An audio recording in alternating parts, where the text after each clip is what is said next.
Hola, ¿qué tal? Bienvenido a Mundo Económico. Cierra 2019 y en esta su edición resumen haremos una apretada síntesis de temas y acontecimientos que marcaron tendencia en América Latina y el Caribe en los aspectos económico y social.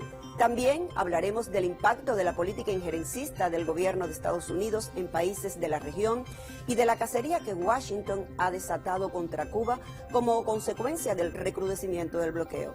Para profundizar en los temas, utilizaremos como referente el último informe de la Comisión Económica para América Latina y el Caribe, CEPAL, resultados de investigaciones de analistas cubanos del Centro de Investigación de Política Internacional, CIPI, del Centro de Investigación de la Economía Mundial, CIEM, y también de autoridades cubanas. 2019, América Latina y el Caribe en la encrucijada, tema de esta edición especial. Acompáñenos en este recorrido de algo más de 27 minutos. Ya comenzamos.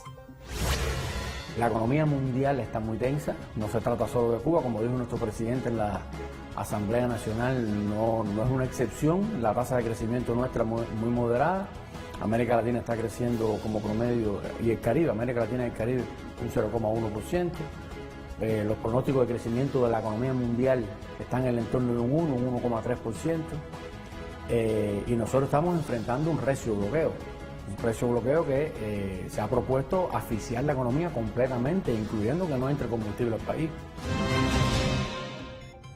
De acuerdo con el último informe de la CEPAL, los países de la región muestran una desaceleración económica generalizada y sincronizada de países y de sectores que completa 6 años consecutivos de bajo crecimiento en medio de un panorama internacional muy complejo. El organismo de Naciones Unidas prevé para el cierre de 2019 un crecimiento económico de apenas 0,1% en promedio. Ese es el tema de nuestra periodista Lizzy Rodríguez. Lizzy, ¿a qué causas obedece esa desaceleración tendencial?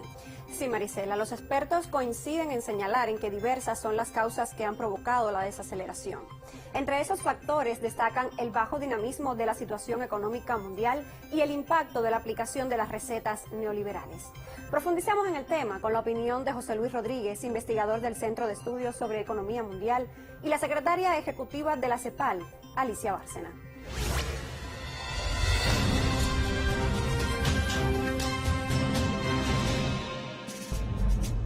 La desaceleración económica se produjo en 23 de las 33 economías de la región, de acuerdo con el informe anual presentado por la Comisión Económica para América Latina y el Caribe.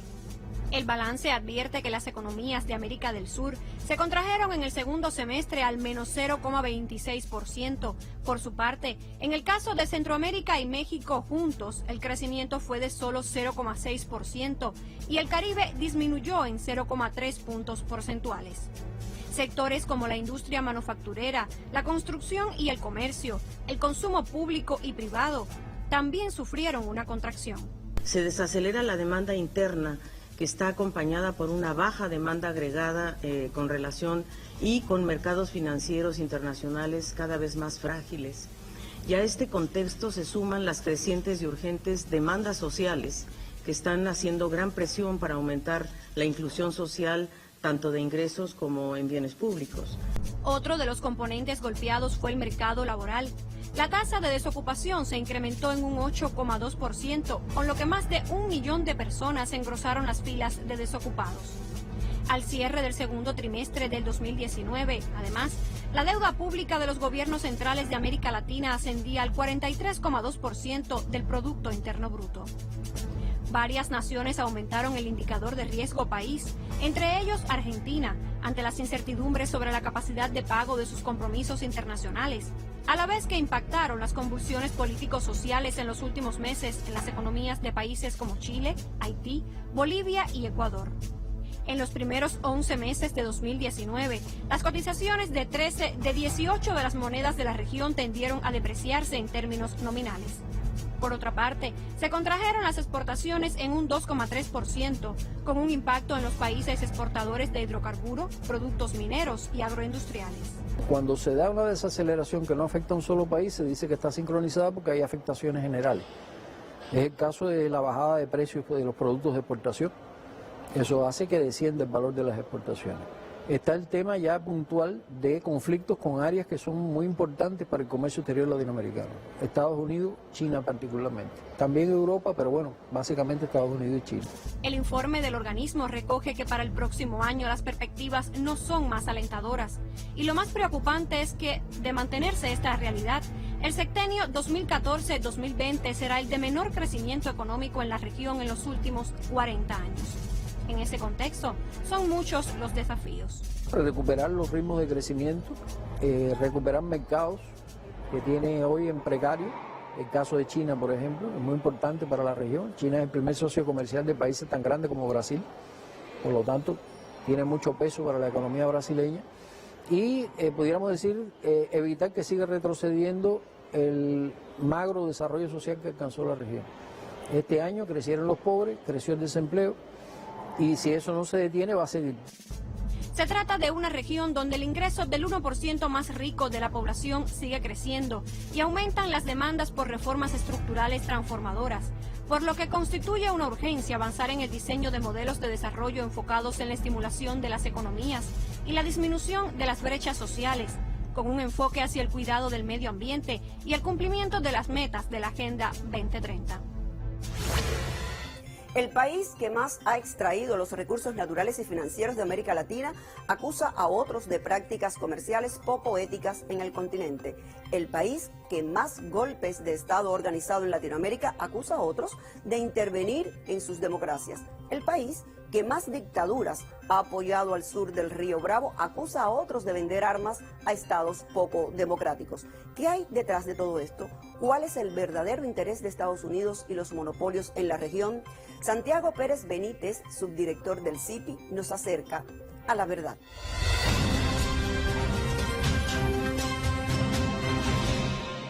No es algo nuevo. Estados Unidos siempre ha sido la potencia dominante en la región latinoamericana desde prácticamente el surgimiento de América Latina unos años después.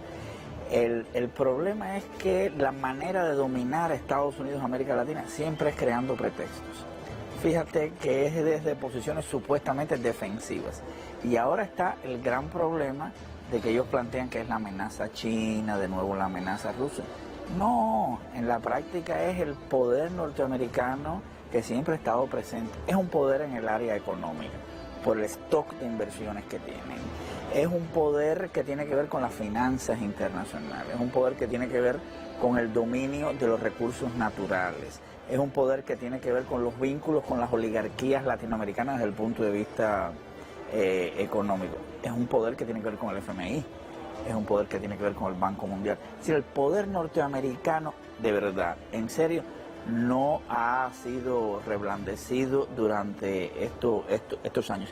Entonces yo creo que estamos en presencia de esta visión norteamericana global, pero de afianzarse aquí. Fíjate que han sacado la doctrina Monroe, cosa que Kerry, que era el secretario de Estado de la administración Obama, dijo que la doctrina Monroe estaba muerta. Y 3 años después de asumir, está diciendo que no, que estaba vivita y coleando. Realmente siempre estuvo vivita y coleando. Es un momento de definiciones, pero definiciones que tienen que ver con las luchas sociales a nivel de los países y entre los diferentes actores. 2019, América Latina y el Caribe en la encrucijada, tema de nuestra edición resumen. Ahora vamos a una breve pausa y al regresar, neoliberalismo versus resistencia, panorama de las economías caribeñas, una reseña de lo que ha representado para la familia cubana el recrudecimiento del bloqueo y un fragmento de la entrevista que le concediera a Mundo Económico el viceprimer ministro cubano y titular de Economía y Planificación, Alejandro Gil. No se vaya, enseguida regresamos. Si quiere conocer realidades de la economía global, Mundo Económico te ofrece un informe completo de las noticias más relevantes del acontecer internacional. Últimos días, el contexto, la opinión, el personaje, ¿usted qué sabe?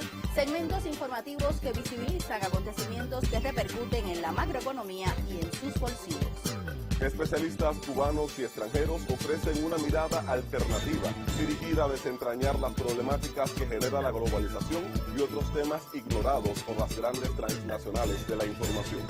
Un espacio para reflejar las singularidades de la actualización del modelo económico cubano y sus proyectos de desarrollo.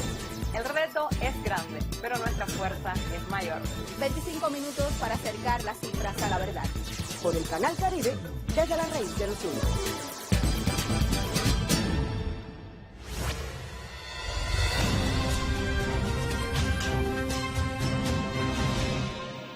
El 2019 también se caracterizó por el estallido social en América Latina y el Caribe. Marchas, paros y otras acciones en diversos países de la región tomaron auge. Ecuador, Chile, Honduras, son varios los ejemplos. A mi lado, Rachel Morales, mi compañera de jornada. Rachel, en tu opinión, ¿qué motivó esa explosión popular en la región? Bueno, los estallidos sociales en América Latina, una de las principales causas ha sido para manifestarse en contra de las políticas neoliberales de los gobiernos de derecha. Ha sucedido como efecto dominó por toda la región. Esa ola de protestas es solo una respuesta a ese resurgimiento del neoliberalismo preñado de políticas que impulsan ajustes y recortes al presupuesto social.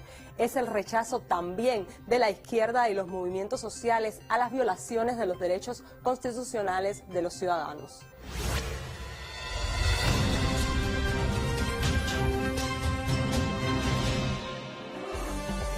Las reglas neoliberales adoptadas por países como Argentina, Chile, Ecuador y Colombia han generado el incremento de la desigualdad entre la población, el crecimiento de la pobreza, pensiones insuficientes, falta de oportunidades y la desatención gubernamental de las grandes mayorías. Estamos viendo estados debilitados porque tienen una estructura económica asentada en la producción y exportación de bienes primarios. Entonces, estos gobiernos, ¿qué están haciendo?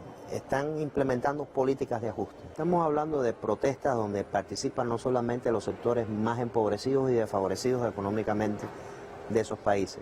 Estamos hablando de protestas donde participa la clase media, donde incluso participan segmentos de clase media alta. Por lo tanto, creo que no sería desacertado decir que son protestas de carácter pluriclasista. Los argentinos salieron a las calles durante todo el año debido al endeudamiento del gobierno de Mauricio Macri con el Fondo Monetario Internacional en más de 50.000 millones de dólares. Durante el año y medio de mandato en Ecuador, Lenín Moreno ha eliminado beneficios sociales que fueron impulsados por el anterior gobierno de Rafael Correa. El mandatario ecuatoriano también buscó préstamos del FMI por 4.200 millones de dólares, lo que obligó a aplicar el paquetazo que, entre otras cosas, eliminaba los subsidios al combustible, anuncio que movilizó a la ciudadanía ecuatoriana. Necesitamos que esto sea entendido. Queremos solamente la derogatoria de un decreto que afecta a todos los ecuatorianos. Creo que sobran motivos, más de 5 millones de desocupados, 1 millón por debajo de la línea de la pobreza, los salarios pulverizados, las jubilaciones de miseria. En Chile se desmitificó el milagro neoliberal, luego del anuncio del presidente Sebastián Piñera del aumento del precio del pasaje en la red de transporte. Miles de jóvenes y estudiantes saltaron las vallas y pasaron al metro sin pagar, en señal de rechazo a la medida. El pueblo chileno lleva 2 meses en las calles pidiendo una reforma constitucional que elimine el modelo económico y social impuesto por la dictadura de Augusto Pinochet en la Constitución de 1980. Asimismo, la marea de resistencia llegó hasta Colombia. Los paros nacionales de las últimas semanas se deben a las nuevas medidas de ajuste que pretende aplicar el presidente Iván Duque a los combustibles, los continuos asesinatos a los líderes sociales, campesinos y excombatientes y al incumplimiento de los acuerdos de paz. Muchos podrán no estar de acuerdo con la forma, pero viejo, llevamos años marchando, llenando la Alameda, 100.000 personas en la Alameda, en todas las regiones a lo largo de todo Chile y no nos pesca nadie. Hay una ruptura entre gobernantes y gobernados. La gente ya no cree, ya no confía, ya tiene una imagen completamente desenmascarada de lo que hacen sus políticos y el poder está volviendo a la gente. Otras protestas durante 2019 se han desarrollado en Haití, en medio de la escasez de alimentos y combustible y los intentos del Senado de confirmar el cuarto gobierno del presidente Jovenel Moïse, quien es acusado de malversar los fondos de las ayudas humanitarias para su nación. En Perú, tras los escándalos de corrupción del Congreso, el presidente Martín Vizcarra anunció su disolvencia e hizo un llamado a nuevas elecciones legislativas. Y en Honduras, los ciudadanos piden la salida del mandatario exmandatario Juan Orlando Hernández por su vinculación con el narcotráfico. Además, fue noticia el levantamiento popular en Puerto Rico contra el entonces gobernador Ricardo Rosselló, luego de la filtración de audios discriminatorios y en contra de su propia gente, en un momento de grave crisis económica del país debido al déficit fiscal agravado luego del paso del huracán María. Para que esos cambios económicos sean efectivos necesitan contar en primera instancia con una voluntad política que no creo que exista hoy en día por parte de esos gobiernos, pero además necesitan un marco normativo, jurídico, institucional que facilite precisamente ese cambio, digamos, de orientación de la economía.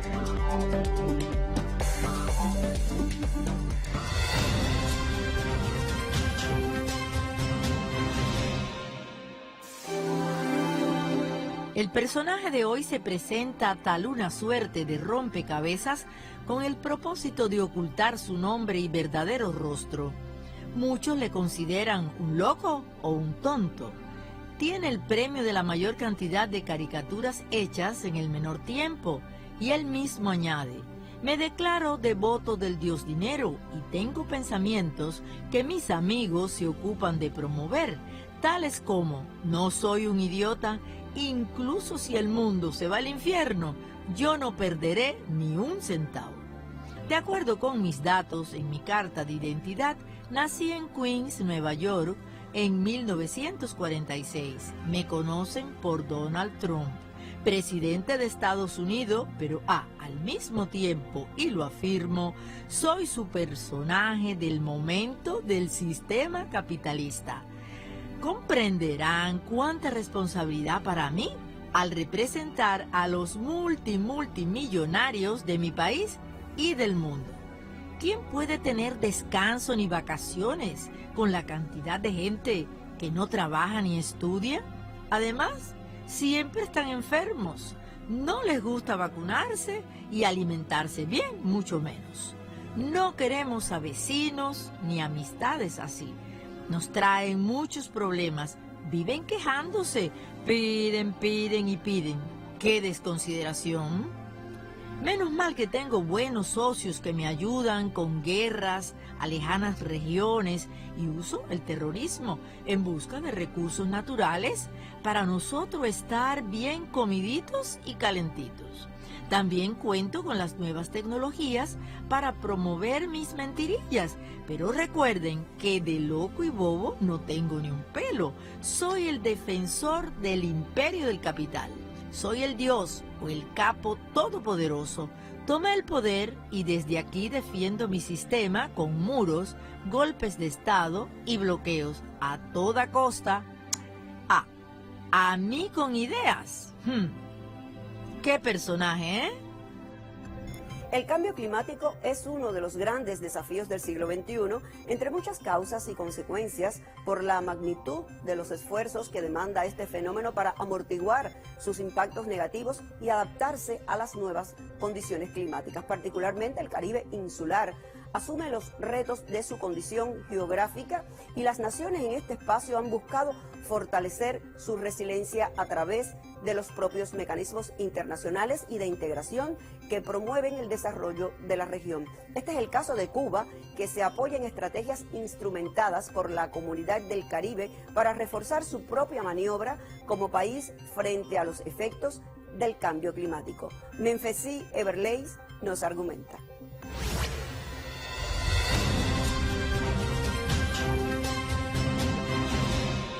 ¿De qué manera contribuye Cuba en las alternativas para mitigar los efectos del cambio climático en nuestra región?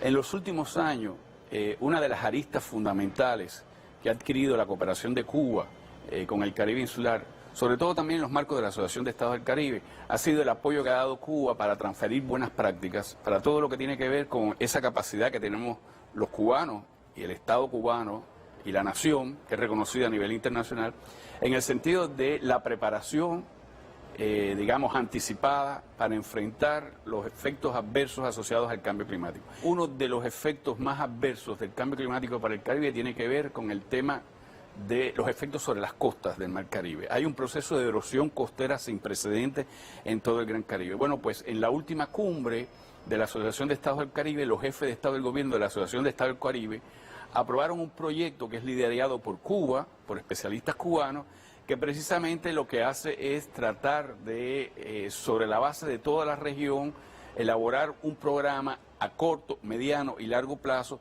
para comenzar a reducir la erosión costera a partir de experiencias cubanas ya que se han venido haciendo en los últimos 10, 15 años. El proceso ese de enfrentamiento a la erosión costera, que está centrado en especialistas cubanos de muy alto nivel, reconocidos internacionalmente, se constituye hoy día en uno de los proyectos de cooperación más importantes de la Asociación de Estados del Caribe. La Comunidad del Caribe, CARICOM, reafirmó en este 2019 el gran valor que atribuye a los lazos con Cuba. Asimismo, reiteró su llamado a un fin inmediato e incondicional al bloqueo económico, comercial y financiero impuesto por Estados Unidos a la mayor isla antillana. But in relation to Cuba, all the countries in CARICOM, the Caribbean community, all of them oppose the blockade. Pero en el caso de Cuba, con relación a CARICOM, todos los que pertenecemos a él apoyamos a este país. All the governments have diplomatic relations with Cuba. Todos los países y las relaciones diplomáticas están a favor de Cuba. And the Caribbean people, by and large, respect and love the Cuban Revolution and the Cuban people. Y el Caribe debe expandir el respeto y el amor hacia Cuba y la Revolución Cubana. La Comunidad del Caribe sigue trabajando en la concertación de una propuesta conjunta de los países del área para conseguir el apoyo de la comunidad internacional de tal forma que los recursos nacionales se complementen con financiamiento externo concesional y se integren a las políticas y planes nacionales de desarrollo con un enfoque de adaptación al cambio climático de apoyo para la mitigación. Cuba se suma a este propósito de CARICOM de manera proactiva a fin de ayudar en la creación de capacidades de enfrentamiento a los impactos de la naturaleza y que también logren fortalecerse las economías nacionales, vitales todas en el desarrollo de la región. El año que termina fue el de una escalada inédita en el reforzamiento del bloqueo económico, financiero y comercial que por casi 6 décadas ejerce Estados Unidos contra Cuba. A eso se suman las medidas adicionales de presión y la lista negra que incluye a más de 200 empresas cubanas a las que la Casa Blanca de manera unilateral impide hacer transacciones con firmas de otras naciones. El gobierno de Trump ha elegido el enfrentamiento por encima del diálogo y ha retornado a la fracasada política de la Guerra Fría. Volvemos con Lizzy Rodríguez, mi colega. Lizzy, ¿qué lecciones debemos sacar de este periodo? Pienso que una de ellas pudiera ser que mientras exista ley Helms-Burton va a ser insostenible un acercamiento en las relaciones entre Cuba y Estados Unidos. Recordemos que la ley Helms-Burton codifica el bloqueo contra Cuba. Su carácter extraterritorial castiga y obstaculiza los objetivos estratégicos del país, que son potenciar la inversión extranjera y el desarrollo económico de la isla.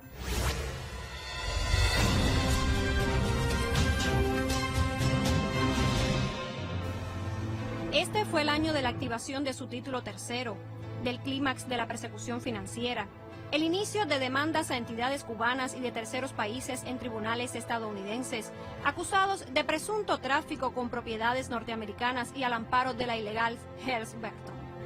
Mientras la ley Helms-Burton esté vigente, cualquier acción que se tome por cualquier gobierno, en este caso específico es Trump, pero si mejoraran las relaciones en algún sentido, estando la ley Helms-Burton, estando vigente esa ley, cualquier otro presidente después puede darle marcha atrás, puede retrotraer las relaciones a un punto muerto, a un punto anterior. En tan solo un año, puertos cubanos dejaron de recibir más de 500,000 de turistas. Se cancelaron, restringieron o prohibieron cruceros, vuelos, remesas, financiamientos y seguros. Las medidas adicionales de Washington afectaron también el sector académico y científico e impactaron con fuerza en los centros de investigación de la rama de la biotecnología. Las afectaciones a los portadores energéticos han sido las más evidentes. En 2019 se han paralizado inversiones con impacto directo en la producción y distribución de alimentos, la zafra azucarera, en la oferta comercial de productos por la imposibilidad de transportarlos a sus centros de venta. En ese sentido, fue necesario utilizar todas las reservas de ahorro de nuestra economía y adoptar medidas organizativas que permitieron mantener los servicios básicos a la población. a la aplicación de medidas económicas, se sumó el incremento de la retórica estadounidense para sostener campañas de descrédito, como la asestada contra la labor que realizan nuestros médicos en más de 60 países. En nuestra actual economía, más del 50% de los ingresos de nuestra economía se perciben por servicios. Una parte importante de estos servicios, de este 50%, son los servicios médicos, lo cual atenta contra el pueblo de Cuba en tanto que nos impide ingresar a esos servicios, por una parte. Por otra parte, afecta a los pueblos a los cuales va dirigida esta asistencia médica porque no pueden recibir los servicios médicos cubanos. Son medidas genocidas. El objetivo no es solo económico, y yo diría que no es tanto económico, sino que el objetivo es perjudicar el desenvolvimiento de la sociedad cubana. Cuando finalice diciembre, los daños causados por la guerra económica que aplica desde hace casi 60 años Estados Unidos contra Cuba habrán superado los 138.800 millones de dólares, lo cual explica que se trata del bloqueo más largo y cruento de la historia. A pesar del recrudecimiento de sus acciones este año, destacan entre los resultados económicos de Cuba los relacionados con el fortalecimiento de la empresa estatal socialista y las formas no estatales de gestión, la continuidad de los programas vinculados a la tarea vida, el avance del proceso inversionista en la Zona Especial de Desarrollo Mariel y el inicio de las ventas en divisas. En lo social hay dos grandes decisiones este año que han tenido una repercusión fuerte en medio de todas estas condiciones.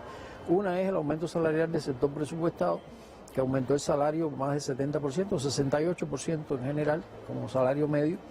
Aumentó pensiones también, que estaban por debajo de cifras de las que se aumentaron ya el año pasado. Y además la construcción de viviendas, que por primera vez Cuba retoma una cifra significativa, más de 43.000 viviendas terminadas este año de un plan de 33.000. Hacía muchos años que no se sobrecumplía el plan de vivienda, y es una decisión porque afecta mucho socialmente. Dentro de los grandes problemas que afectan a la población, el problema de la vivienda es uno de los mayores. Y desarrollarse en la medida de lo posible. Nosotros recordemos que estamos en una etapa de creación de condiciones para el desarrollo, es un proceso de largo plazo. Al decir de Díaz-Canel en la clausura de la Asamblea Nacional, cuando se escriba la historia de estos días, habrá que reservar un capítulo al año 2019 por el modo brutal, demente, en que escaló la agresión contra Cuba, prácticamente al ritmo de más de una medida por semana. No obstante, en ese contexto plagado de riesgos y amenazas, Cuba avanza firme hacia 2020, confirma en exclusiva para Mundo Económico el viceprimer ministro y titular de Economía y Planificación, Alejandro Gil.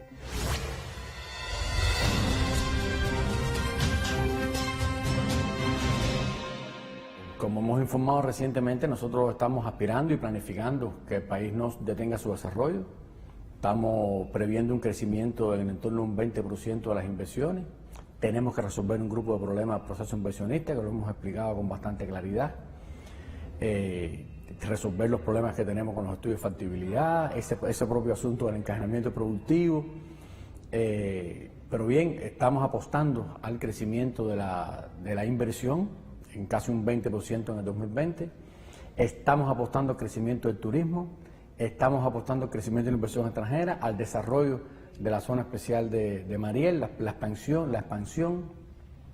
y estamos planteando en una tasa de crecimiento, pudiéramos decir, con los pies bien puestos en la tierra, que está en el entorno de un 1%. La economía mundial está muy tensa, no se trata solo de Cuba, como dijo nuestro presidente en la Asamblea Nacional, no es una excepción. La tasa de crecimiento nuestra es muy moderada.